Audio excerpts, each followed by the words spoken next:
जो युद्ध से संबंधित देश हैं उनके पत्रकारों के लिए फ्री वीजा का भी ऐलान कर दिया है। जाहिर है वो चाहता है कि पाकिस्तान का जो डिप्लोमेटिक दबाव बना है और जिस तरीके से उसकी छवि बनी है वो दुनिया भर में एक संदेश भी जाए। इस तमाम मसलों पर बात करने के लिए हमारे साथ मौजूद हैं मेजर जनरल डॉक्टर यश मौर्य साहब, जो समझाएंगे इस पूरी डिप्लोमेसी को और किस तरीके से इस डेवलपमेंट को देखा जाए। सर, बहुत बहुत स्वागत है द स्वतंत्र पर। Thank you very much Vikrant. हमेशा अच्छा लगता है आपसे बात करके। सर, बहुत बहुत शुक्रिया।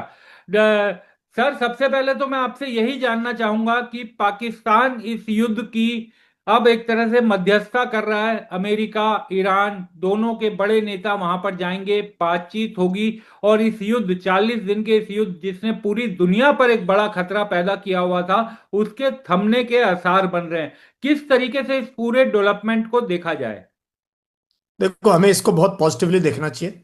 क्योंकि सबसे ज्यादा इस युद्ध का असर भारत के ऊपर है, भारत की गरीब जनता के ऊपर है। मतलब अब बिटुमन से लेके, पॉलीमर से लेके, फर्टिलाइजर से लेके, हमारे एक्सपोर्ट से लेके, क्रूड ऑयल से लेके, एलपीजी, सीएनजी, हमारी इंडस्ट्री, सब पे प्रभाव पड़ा है। तो हमें तो ऐसा मैच्योर डेमोक्रेसी, कोई भी अगर पहल पाकिस्तान नहीं करता, टर्की करता, ओमान करता, कतर करता, इजिप्ट करता, कोई भी करता, हमें वेलकम करना चाहिए। तो पहले तो पॉजिटिव तरीके से हमें लेना चाहिए इस पूरी चीज को।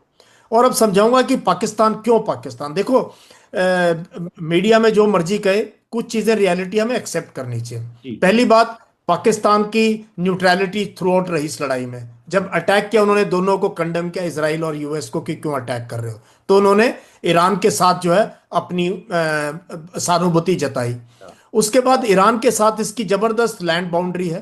हाँ। एंड संभव इस दौरान इन्होंने उन्होंने ट्रस्ट जीत पाए। देखो, मध्यस्थता वही करता है, हाँ। दो गुटों के बीच में जहां विश्वास हो। हम्म। तो they have earn the trust of Tehran government. हम्म।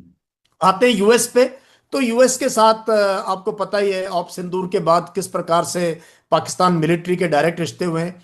उनके आर्मी चीफ जो फील्ड मार्शल बन गए, उनको डोनाल्ड ट्रंप ने 2-3 बार खुद बुलाया है लंच पे। और उनकी उनकी शायद कहीं ना कहीं सलाह मशवरा को अमेरिका भी मानता है। तो जो अमेरिका और ईरान दोनों तैयार हैं, तो पूरी चीज में देखो, ओमान लड़ाई में शामिल है। कतर को ये एक्सेप्ट नहीं करेंगे ईरान वाले, टर्की को भी एक्सेप्ट नहीं करेंगे। और एक और बड़ा फैक्टर है विक्रांत, इसमें चाइना फैक्टर है। जी। चाइना ईरान का और पाकिस्तान का दोनों का बहुत अच्छा मित्र है, और इस लड़ाई में चाइना का काफी स्टेक है। तो चाइना ने भी कहीं ना कहीं पुश किया है इस डील के लिए, कहीं ना कहीं तेहरान को मनाने के लिए। तो मेरे ख्याल से अगर पाकिस्तान का कद थोड़ा